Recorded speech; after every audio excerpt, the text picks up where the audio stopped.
Tara po tayo sa pag-aaral ng salita ng Diyos, pero pansamantala muna tayong ihinto, no, sa ating series sa First John. So, kahapon po ay umatin kami ng Teo Talk and I was so blessed, no, at I was so encouraged, no, doon sa ating talakayan na gusto ko na pag-usapan din natin ngayon, no, ang topic na ito. Kaya po sa hapon na ito ay pag-aaralan natin ang Galatians chapter 4 verses 4 to 5 at pinamagatan ko po itong God's humiliation and man's adoption. God's humiliation and man's adoption. Babasahin ko po yung text na ito, Galatians 4, 4 to 5, mula sa ang Biblia na translation. Okay, verse 4. Subalit nang dumating ang ganap na kapanahunan, isinugo ng Diyos ang kanyang anak, na ipinanganak ng isang babae at ipinanganak sa ilalim ng kautusan, upang tubusin ang mga nasa ilalim ng kautusan upang matanggap natin ang pagkupkup bilang mga anak. Pagpalain ng Panginoon ang mga talata na ito na ating pagbubulay-bulayan. Tayo po mga mananampalatayaan ng Panginoon na nag-aaral ng salita ng Diyos, especially mga nagpapakilalang reformed, mahal na mahal natin ang doctrine of justification. No, hindi mawawala yan, no, sa ating vocabulary at hindi yan mawawala, no, sa mga bagay na patungkol sa salita ng Diyos na pamilyar tayo. And sometimes, bilang mga Reformed Baptists, we even elevate the doctrine of justification to a position which it should not occupy. Kumbaga, nilalagay natin ito sa isang pedestal na tila baga ito ang pinaka-rurok, no, ng lahat ng pagpapala na tinanggap natin mula sa ating Panginoong Hesukristo. Pero dapat hindi ganon. Ang justification, hindi po siya ang pinaka-rurok ng mga pagpapalang ating tinanggap mula sa ating kaugnayan o pakikipag-isa sa ating Panginoong Hesukristo. No matter how important the doctrine of justification to our understanding of the gospel, it is not the ultimate blessing that God can give to sinners.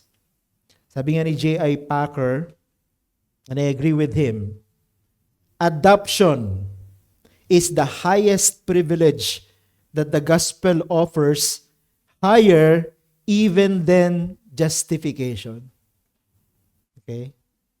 Mas mataas ang pagpapala ng pagkupkup o pag-aampon ng Diyos sa isang makasalanan kaysa sa pagpapala ng justification o pagpapawalang sala sa harapan ng banal na Diyos.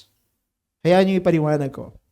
Ang pagpapawalang sala dahil sa ating pananampalataya sa ating Panginoong Hesukristo, ang siyang dahilan kung bakit ang isang makasalanan sa harapan ng banal na Diyos hindi nahahatulan pa. Kaya nga, pag pinawalang sala, wala nang hatol. No, kumbaga, ikaw ay no longer guilty sa harapan ng banal na Diyos. Pag naging mananampalataya ang isang makasalanan, dinideklara ng Diyos siya sa kanyang harapan. At dahil sa katuwiran ng kanyang anak na si Hesukristo, nakatanggap-tanggap na. No? Siya rin ay tinuturing na matuwid sa harapan ng Diyos dahil sa katuwiran ng kanyang Panginoon. But our status before God does not end in justification. Kasi maraming reform, natatapos na lamang sa justification na tila baga, yun lang ang pagpapala na pwedeng tanggapin ng isang mananampalataya. Hindi, no? Hindi lang yun. Hindi tayo dapat huminto sa justification. The doctrine of adoption gives to the sinner the right to be loved as a child of God. Sa justification, ang Diyos bilang hukom, dinideklara niya na no longer guilty ang isang nanampalataya sa Panginoong Hesukristo. But in adoption, ang Diyos ay bumababa sa kanyang pedestal para yakapin ng isang makasalanan at tawagin siyang anak. Yun ang adoption. Kaya ngayong hapon, gusto ko na i-consider natin ang doctrine of adoption, but gusto ko maipakita natin ano yung ginawa ng Diyos para isang makasalanan ay tanggapin muli sa kanyang harapan at bigyan ng karapatan na maging anak niya. Gusto ko i-summarize ang ating pong pag-aaral ngayon this way. God had to be humiliated so that sinners could be elevated to the position of becoming children of God. Kinailangang maranasan ng Diyos na siya'y hamakin para ang mga makasalanan ay may taas sa isang posisyon na meron silang karapatan na tumawag sa Diyos na Ama. Dalawang bagay po yung gusto kong bigyan ng diin dito sa mga verses na ito. Number 1, the incarnation as divine humiliation. And then secondly, the redemption as human exaltation. Okay, tinan po natin yung una, the incarnation as divine humiliation. Ang Biblia po ay binubuo ng 66 na mga aklat na merong iba-ibang human authors presented in different writing styles. Merong narrative, merong wisdom literature, may prophetic. Iba-iba hindi pare-parehas yung writing styles. And then composed with different literary genres. And it took approximately more or less 1,500 years bago ito nabuo. And ngayon, sa panahon natin, mas marami yung mga libro na i-publish para ipaliwanag ang bawat aklat ng Biblia at ipaliwanag ang mga talata ng bawat aklat ng Biblia. Yet, bagamat ganito ka-complex, parang sabihin natin ang Bible ay isang library, sa isang aklat, ito ay isa lamang storya. At ano yung storya na ito? It is the story of how God fulfilled this promise to destroy the devil, and as a result of that, the salvation of multitudes that no one can number, and eventually, the endless praise of His glory. That's the story of the Bible. In other words, ang bawat aklat ng Biblia ay patungkol sa nagpapakilalang kwento patungkol sa Diyos at kung paanong ang Diyos na ito naging matapat na tumupad sa lahat ng kanyang mga pangako. But every story will always have a turning point. Ang tawag ng mga experts sa literature dyan, plot twist. This is an unsuspected occurrence or turn of events in the story that completely changes the direction or outcome of the plot from the direction it was likely to go. Kumbaga, nung binabasa mo ang isang novel, parang nakikita mo ganito yung magiging ending ng story na ito. And then the plot twist comes, and then nagbago lahat. Yung iniisip mo na dapat ganun yung magiging ending, na iba, na bago. So that's plot twist. And the point of the plot twist is to prepare the readers of the story for a good or bad ending. Kasama yun sa style ng mga literary geniuses and writers. Pero sa story ng Bible, nagsimula yung plot twist doon sa sinabi ni Paul sa verse 4. Ano sabi doon? Subalit nang dumating ang ganap na kapanahunan, sinugo ng Diyos ang kanyang anak, na ipinanganak ng isang babae at ipinanganak sa ilalim ng kautusan. Sila po ng mga nakakaintindi ng storya ng Bible, mag-agree na hindi po yung kapanganakan ni Jesus ang turning point ng story ng Bible. Kasi sinasabi nila, from Old Testament, nung dumating ang Panginoon, then the story changed. Yun daw ang turning point, yung pinanganak si Jesus Christ sa pasabsaban. Pero ako naniniwala ako na hindi yun ang turning point, but it is the beginning of the turning point of the story of the Bible. Okay, that's not the turning point itself. It's the beginning of the plot twist. Sabi nga na isang commentator, ngunit ang Diyos, anak, ay ipinanganak ng birhen upang mamatay sa krus. Ang Kristyanismo ay hindi isang relihiyon ng pasabsaban at dayami. Ito ay relihiyon ng mga tinik at mga pako, ng kahoy at dugo. Ang pagkakatawang tao ay hindi makapagliligtas sa atin kung wala ang pagpapako sa krus. Hindi tayo tinubos ni Kristo sa pamamagitan lamang ng kanyang buhay. Tinubos niya tayo sa pamamagitan ng kanyang kamatayan. So the birth of Jesus was the starting point of that plot twist. The real plot twist was the end of his ministry. Now, the plot twist of a story does not only refer to a significant turning point, no, na nagbabago ng direksyon ng storya. It also includes another aspect which makes the story even more beautiful. Yung mga plot twist po dinisign diyan para, alam mo yun, para hindi monotonous yung novel, hindi monotonous yung story. So, dinidistrap yung audience, no? Na sinasabi, alam ko na kung anong mangyayari, tapos biglang mababago lahat, no?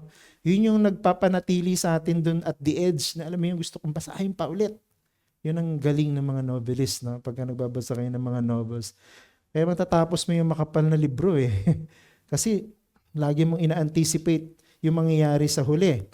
Binibigyan tayo, hindi lang ng plot twist na mga sumulat ng novels, kundi ng mga, alam mo yung nakaka-shock na part ng story na hindi mo ina-expect na mangyayari. Pero lahat ng yon, though unexpected, kailangan mangyari because yun ang nagko-contribute dun sa end ng story. Sa Biblia, as a story ng Biblia, very predictable. Diba? Bakit ko nasabi? Kasi sa umpisa pa lang, pag nagbasa ka ng Bible, alam mo na wawakasan ng Diyos ang diablo sa pamamagitan ng kanyang sariling plano. Sa madaling salita, alam na natin yung katapusan ng story ng Bible doon pa lang sa simula. Pag binasa mo yung Genesis 3:15, alam mo na may ending eh. Diba? Darating yung binhi ng babae at dudurugin ang ulo ng ahas. So parang wala nang, parang hindi na interesting kasi alam mo na yung magiging katapusan, nagsisimula ka palang magbasa. Pero alam mo ang ginawa ng Diyos para yung pagiging predictable ng story ng Bible ay, alam mo yun, maging mas interesting pa. Kumbaga, hindi magsawa yung mga bumabasa na, alam mo, sa gitna pa lang ayaw na nila. Kundi tatapusin yung buong story ng Biblia from Genesis to Revelation. Alam mo yan kung ano, naglagay ang Diyos ng isang napakalaking shock or surprise. And what exactly that shock or surprise? Yung sinabi dito ni Apostle Paul, ipinanganak ng isang babae ang anak ng Diyos at ipinanganak siya sa ilalim ng katapusan, ng kautusan. So ibig sabihin, nung ipinanganak ang anak ng Diyos at sa ilalim sa kautusan, yan ang matinding paghamak sa Diyos. Naranasan ng Diyos na siya'y hamakin. Familiar tayo sa mga story tulad ni Cinderella, di ba, na inapi ng kanyang stepmother, inaway ng kanyang mga stepsisters, o kaya naman si Snow White na hinanting ng queen na evil witch pala, no? At ginawan siya ng masama. So alam natin yung mga stories na yung mga bida ang nananalo. Di ba? Yan ang gusto natin mga pinapanood na pelikula, yung mga binabasa natin mga novel. Pero kung papansinin niyo yung mga story nito, yung mga bida na yan, hindi po sila nagboluntaryo na sila'y mahirapan sa story.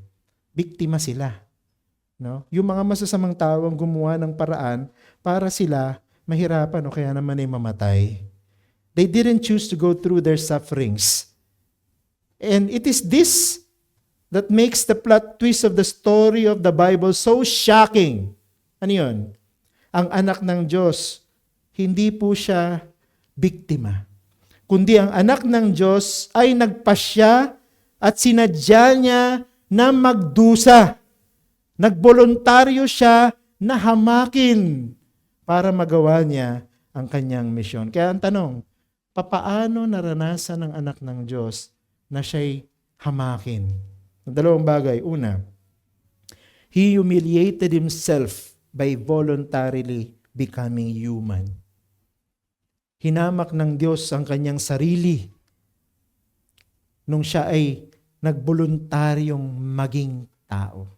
Ano sabi dun sa verse 4? Ipinanganak ng isang babae.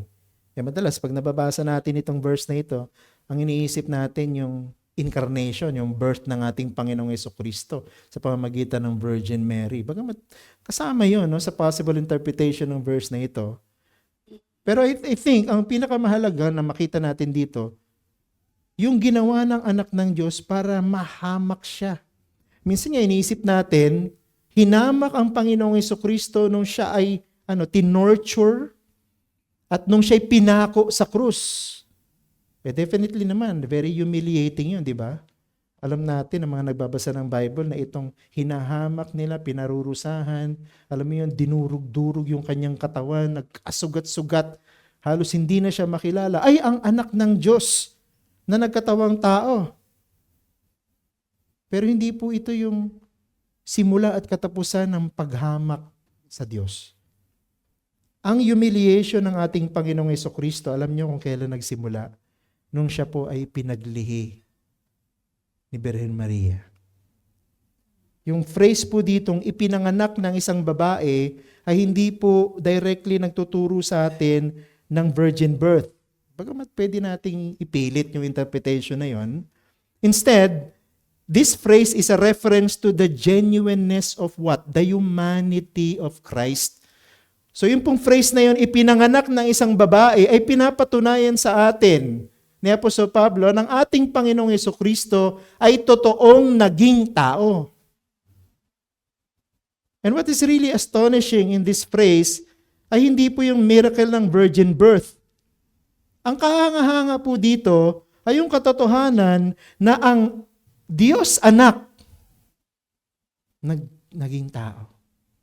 Yung Diyos anak naging tao. Pinili po ni Apostol Pablo ang phrase na ito intentionally. Para Para ipakita sa atin yung contrast doon sa kanyang naunang statement, doon din sa verse 4. Tingnan niyo sa verse 4. Meron pong phrase dyan na sinabi, isinugo ng Diyos ang kanyang anak. Mahalaga po yung connection ng isinugo ng Diyos ang kanyang anak doon sa sinabing ipinanganak ng isang babae. So contrast yun. Bakit ko nasabing contrast? Alam naman natin, pinag-aralan din natin yan sa ating Bible class, ng ating Panginoong Jesucristo was first eternally the Son of God, equal with the Father and the Spirit in nature as divine. Kaya po yung salitang sent o isinugo, nagpapakilala sa atin ng kanyang pagiging Diyos. Naalala natin yung John chapter 1, verse 1 and following, na sa pasimula ay salita. At anong sabi ni John? Ang salita ay kasama ng Diyos. At ang salita ay Diyos. Pagkatapos sa verse 14, ang salita ay nagkatawang tao. So pinapakita sa atin doon ang divinity ni Jesus Christ. No? Hindi po siya nilikha ng Diyos para maging maliit na Diyos. Kundi ang Panginoong Jesucristo ay Diyos ng totoo, kasama ng Diyos, mula pa sa pasimula at siya'y sinugo upang maging tao. And then He took upon Himself, nung siya'y nagkatawang tao, another nature. At siya lang ang meron nun. Ano yun? Yung human nature. Siya'y Diyos na totoo, pero nung siya'y pinanganak, siya rin ay naging taong totoo. Kaya po yung salitang ipinanganak, diba, dun sa ipinanganak ng isang babae, ay nagpapakilala sa atin ng pagiging tao ng ating Panginoong Hesukristo. Totoo ang Panginoong Hesukristo ay merong ordinaryong kapanganakan. Mas matindi pa nga yung kapanganakan niya. Pagdating sa, alam mo yun, yung pagiging kaawa-awa kumpara sa atin. No, marami sa atin ay pinanganak sa init ng ating mga tahanan, yung iba'y sa ospital, yung iba'y sa mga clinic. Pero ang Panginoong Hesukristo ipinanganak sa pasabsaban. Diba? Mas worse yung experience ng Panginoong Hesukristo. No? Ordinary yung birth niya. Yet, with an extraordinary nature, because He alone is both divine and human. Kaya ang Panginoong Jesucristo, hindi lang siya Diyos. Ang Panginoong Jesucristo, hindi lang siya isang tao. Ang ating Panginoong Jesucristo ay Diyos, tao. Sino bang makakapag-expect na ang Diyos gagawa ng ganitong klase ng sakripisyo? At sa pamamagitan ng sakripisyo na ito, hahamakin niya ang kanyang sarili. Imagine mo yung lahat ng mga anghel sa langit. Tinitingnan nila yung lumikha ng lahat ng bagay, nagpasakop sa proseso ng pagkakaroon ng mga tao. Diba? Siya na lumikha ng tao. Nagpasailalim sa proseso kung papaanong nanganganak ang tao. Imagine mo yun. And all of the angels were wondering, why? Why did God the Son do that? And also all of the angels in heaven, tinitingnan nila, pinagmamasdan nila itong anak ng Diyos na nagkatawang tao, isang baby na pinapalitan ng kanyang nanay ng mga diapers niya. Pero nalalaman nila na itong baby na ito, siya yung lumikha ng lahat, out of nothing, at siya rin yung nagsosustain ng lahat ng kanyang nilikha by His own power. Kamangha-mangha talaga yun. Sa mga mata ng mga anghel. Pero para sa Panginoong Jesucristo, humiliation yun. Hinamak siya nung siya'y nagkatawang tao. But the Lord Jesus was willingly suffered, or He willingly suffered so that His people will no longer experience what? The wrath of God. Nagkatawang taong Panginoong Jesucristo, nagboluntaryo siya na siya'y hamakin para ang kanyang mga hinirang hindi na hamakin ng pagpaparusa ng Diyos. Diba? Purihin natin dahil ang ating Panginoon ay ganyan. Now, secondly, He didn't only humiliate Himself by becoming human, He also humiliated Himself by willingly submitting to the law. No? Hinamak ng Diyos ang kanyang sarili o sinabject ng Diyos ang kanyang sarili sa kapahamakan by submitting to the law. Anong sabi dun sa verse 4? Ipinanganak sa ilalim ng kautusan. So this refers to the perfect obedience of Christ. O tandaan natin, doon po sa hardin ng Eden, yung unang Adan ay inutusan ng Diyos na sumunod ng perpekto sa kanyang mga utos. Yun yung covenant of works, di ba? Na pinag-aaralan natin sa ating confession. At ang magiging resulta kung susunod ng perpekto si Adan, yung unang Adan, righteousness para sa lahat ng mga tao na ipanganganak susunod sa kanya. Inutusan siya ng Diyos, hindi lamang yung wag mong kainin ang ipinagbabawal na bunga, kundi inutusan din ng Diyos si Adan at si Eva na isubdue yung buong mundo by filling it with humans that would reflect God's glory. Ang plano ng Diyos, mapuno ang buong mundo ng mga righteous sons of God through Adam and Eve, na magre-reflect ng kanyang glory. Siyempre, kung hindi nagkasala si Adan at si Eva, they will be producing children na perfect din at walang kasalanan, just like them. Pero alam natin yung story They failed. Ba? Nabigo si Adan, nabigo si Eva. The first Adam was subjected to the law of the covenant of works. Pero anong ginawa niya? Pinili niyang sumuway. Ang kanyang failure, hindi lang naging failure niya. O ang kanyang failure, hindi lang naging failure nila ni Eva. Bilang federal head o representative ng buong sangkatauhan, at this point, yung kanyang kabiguan ay nagresulta sa kabiguan ng lahat ng tao. Kaya lahat ng tao naging makasalanan sa harapan ng Diyos. Dahil sa kasalanan ng unang Adan, itinuring na ang lahat ng tao ay makasalanan. Kaya ang lahat ng tao namamatay. Katulad ni Adan at ni Eva.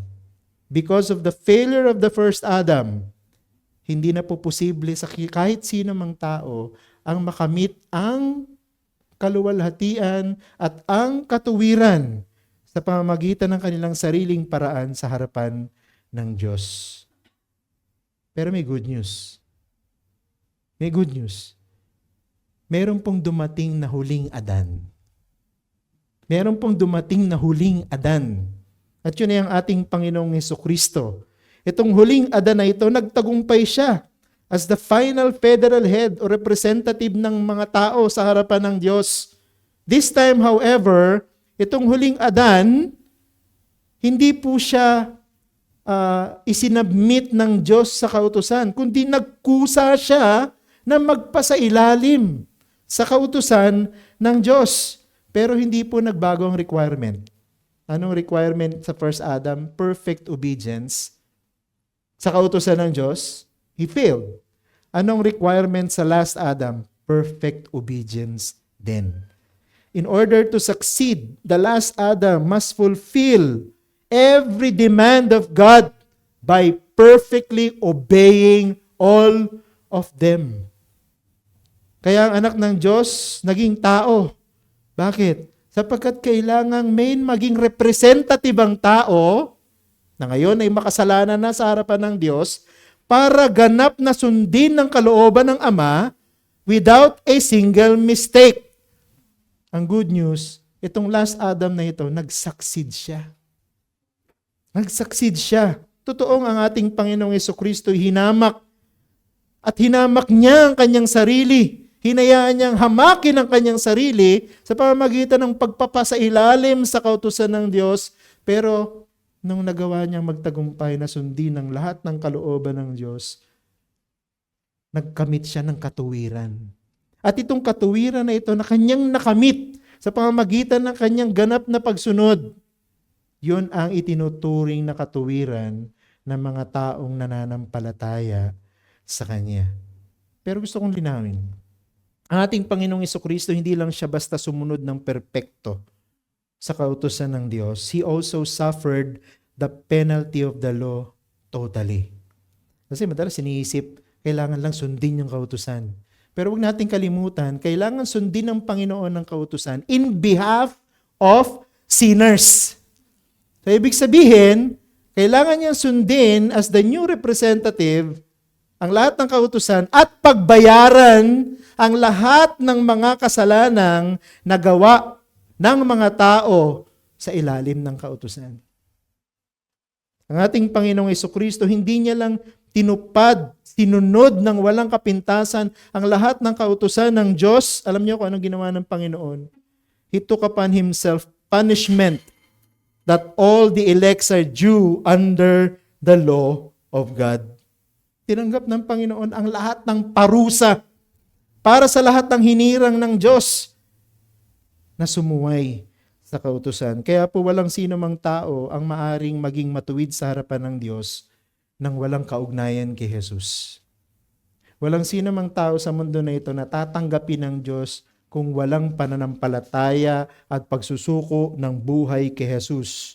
One needs to become one with Jesus Christ through faith in order for him to be spared by God and to be proclaimed righteous.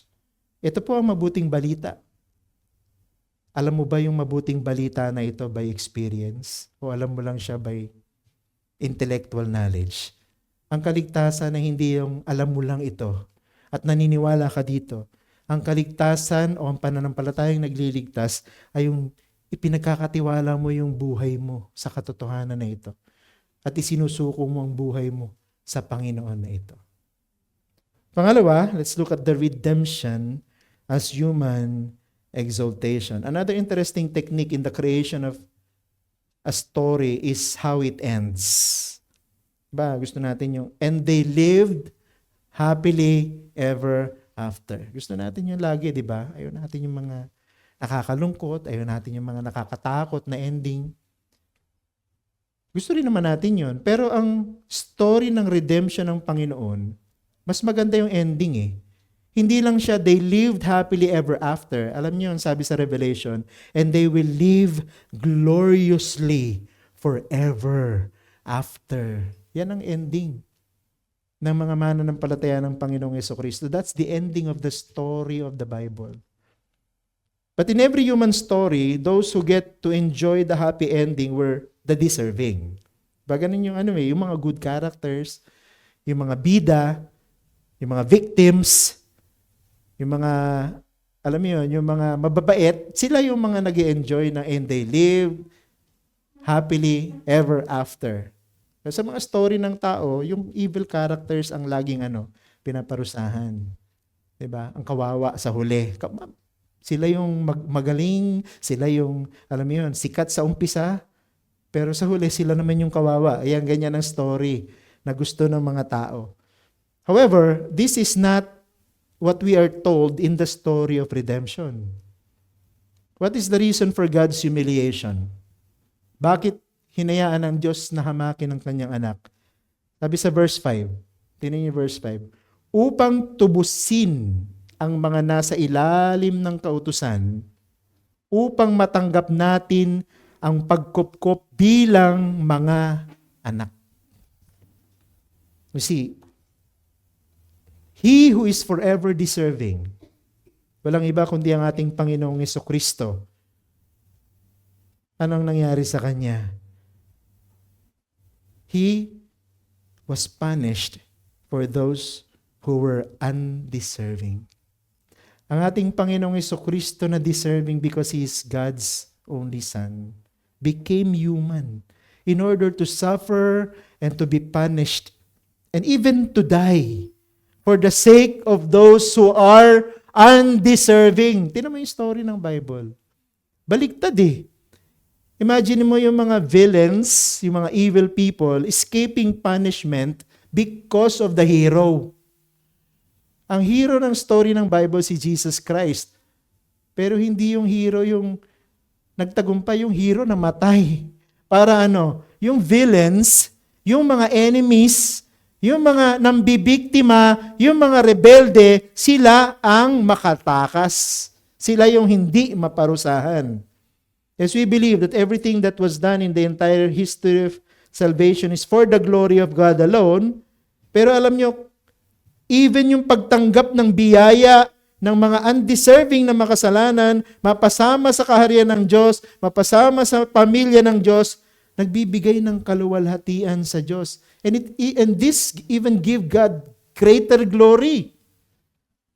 I personally believe that what God gives more glory, or what gives God more glory is not His becoming human at yung kamatayan niya sa krus, kasi Diyos lang pwedeng gumawa nun na magkatawang tao at mamatay doon sa krus. Wala naman pang pwedeng gumawa nun ba? Kundi ang Diyos.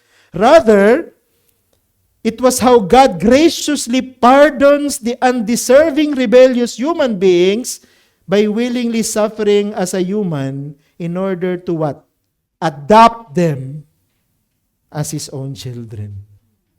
Yun ang astonishing sa story ng Bible. Sinakripisyo ng Diyos ang kanyang anak, hinayaan ito'y mamatay para yung mga undeserving, rebellious sinners, mapatawad sa kanilang mga kasalanan at bigyan ng karapatang maging anak ng Diyos. Kung hindi po magliligtas ang Diyos ng sino man, mag-glorify pa rin siya, di ba?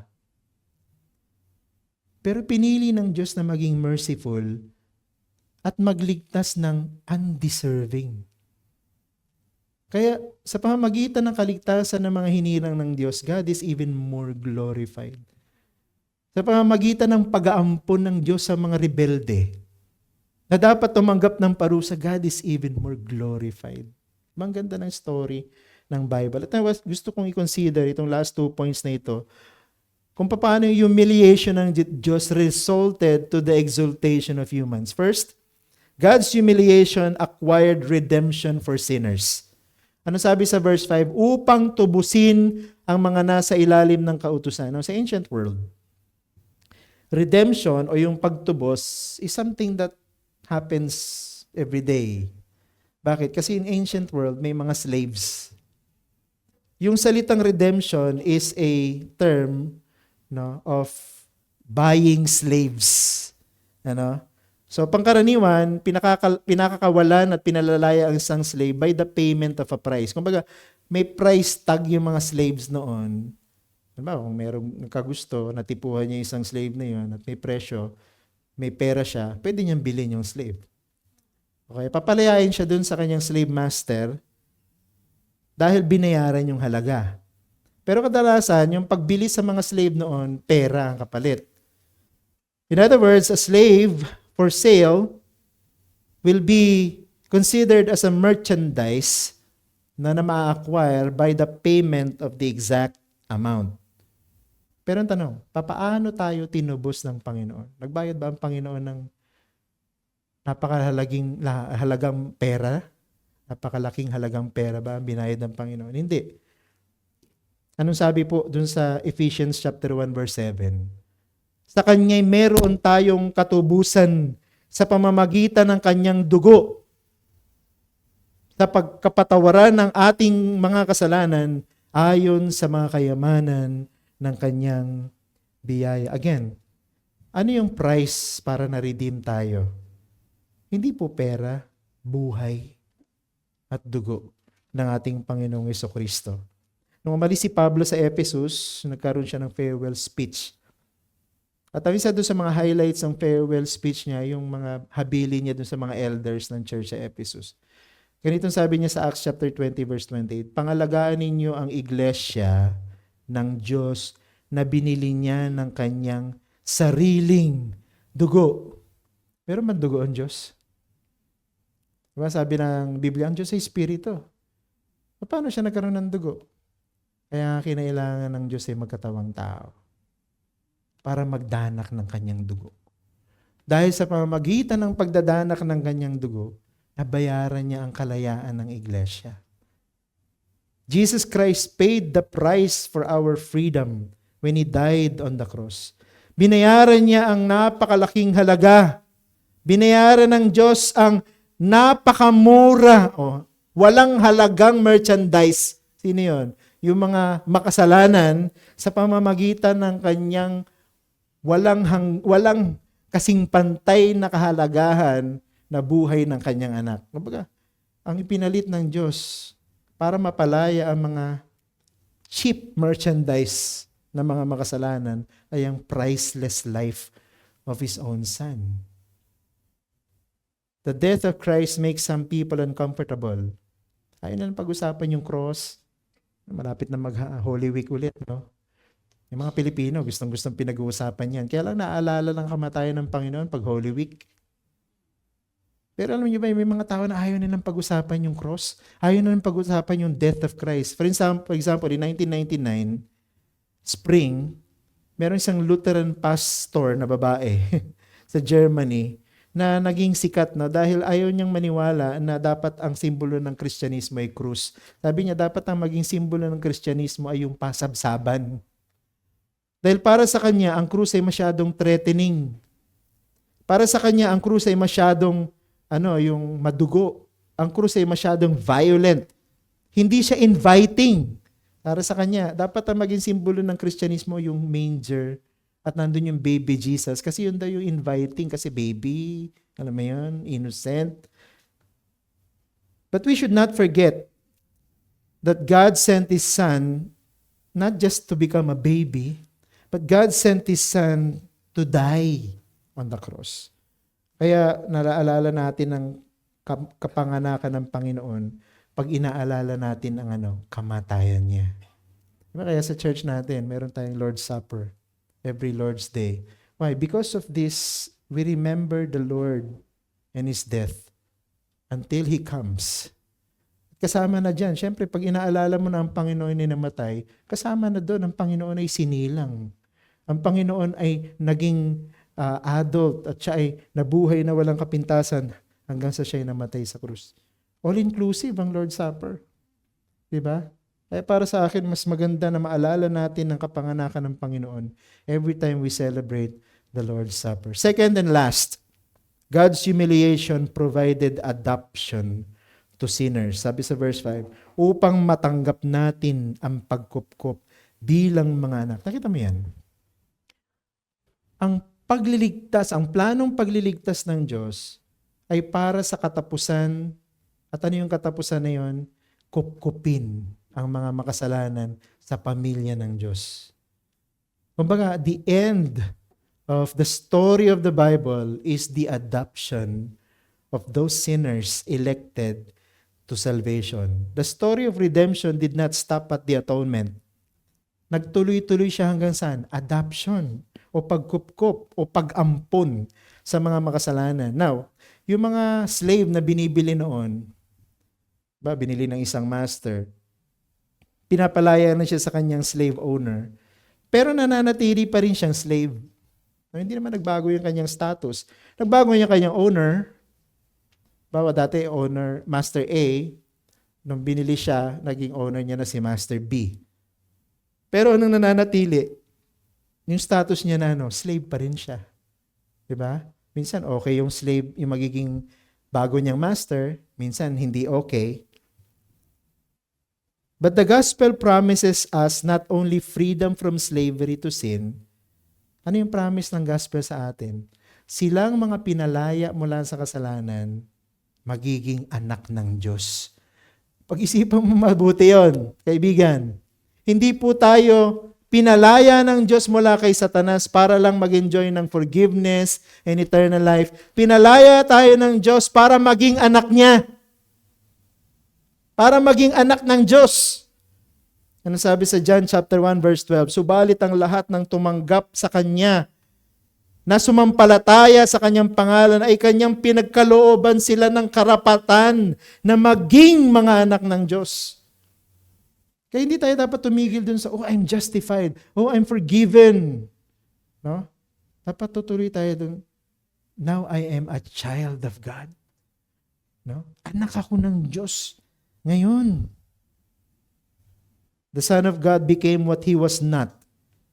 Nagkatawang-tawang Panginoong Jesucristo. So that He might become, or so that we might become what we are not. Ano yun? Na maging mga anak tayo ng Diyos. Diba si Jesus, anak ng Diyos. Pero ano siya? Nagkatawang tao. Para tayong mga walang kwentang tao, tayong mga rebelding tao, tayong mga taong suwail, maging anak ng Diyos. Sabi nga sa Latin, we are simultaneously saints and sinners, di ba? Simul justus et peccator, yun yung Latin.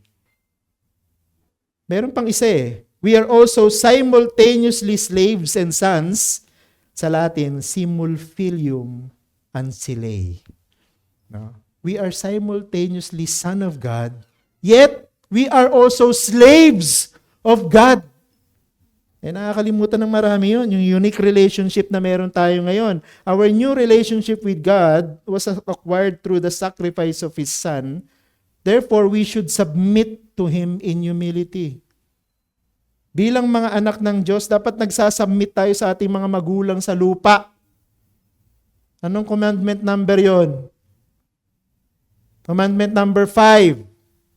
Honor your father and your mother. Baliktad na ngayon The parents should honor the children. Para bang yung magulang may utang sa anak. Huwag natin kalimutan mga anak. Tayo ang may utang sa ating mga magulang. Kaya tayo dapat ang rumispeto, humalang at magpasakop sa kanila. Bakit? Sapagkat sa pamamagitan ng mga magulang, binigyan tayo ng buhay. Pero higit ang ginawa ng Diyos. At dapat higit ang ating pagpapasakop sa Diyos. Bakit? Sapagkat tayo'y patay sa ating kasalanan at pagsuway, binigyan niya tayo ng buhay. Sana makita niyo yun. Mga anak natin, mga magulang natin, pinanganak lang tayo sa mundo na to kaya tayo nabuhay. Pero ang Diyos, binigyan tayo ng buhay kahit tayo mga patay na. Kaya ang relationship natin sa Diyos, hindi natin dapat ikinukumpara sa relationship natin sa ating mga magulang. Higit dapat ang Diyos. Kaya di ako nagtataka kung bakit sinabi ng Panginoon, ang sino mang nagmamahal ng higit sa kanyang ama o ina o mga kapatid, hindi karapat-dapat sa akin.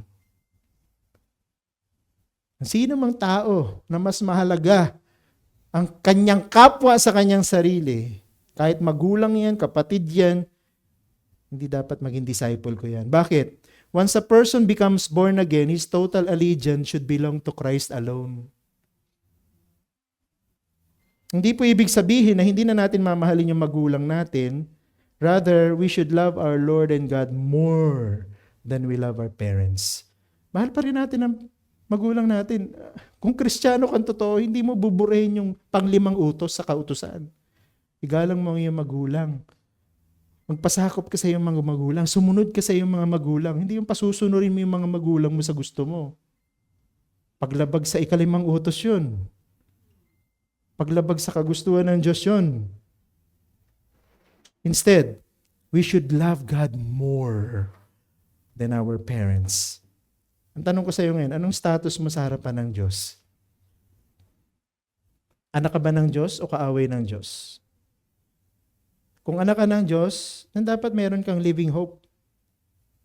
At yung living hope mo dapat umabot sa eternity. Kung hindi ka naman anak ng Diyos, dapat maintindihan mo na ka-reserve ka sa hell for eternal punishment. Pwede bang magbago yon? Pwede. At yun ang gospel message, di ba? At ang pangako ng gospel, ang sino mang magbibigay ng kanyang buhay kay Jesus, ang sino mang magsusuko ng kanyang buhay kay Jesus, ang sino mang magpapasakop sa pagiging Panginoon at Hari ni Jesus, maliligtas. Pwede mong gawin yan ngayon. Kung hindi mo pa ito ginagawa, pwede kang maging anak ng Diyos. Pwede kang maging anak ng Diyos kung isusuko mo ang buhay mo kay Jesus na hinamak para ikaw na mga makasalanan ay mapatawad at maging anak ng Diyos. Kaya mong gawin ngayon yan. Manalangin ka kay Jesus. Suko mo ang iyong buhay sa Kanya upang ikaw ay maligtas. Manalangin po tayo. Aming Ama, kami po nagpapasalamat sa iyo. Sa iyong kabutihan sa amin.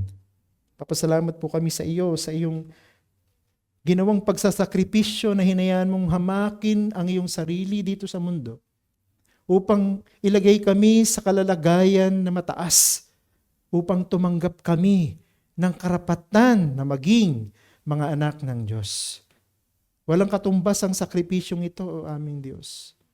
Ang Diyos ay hinamak upang ang mga makasalanan ay maiangat sa isang posisyon ng pagiging anak ng Diyos.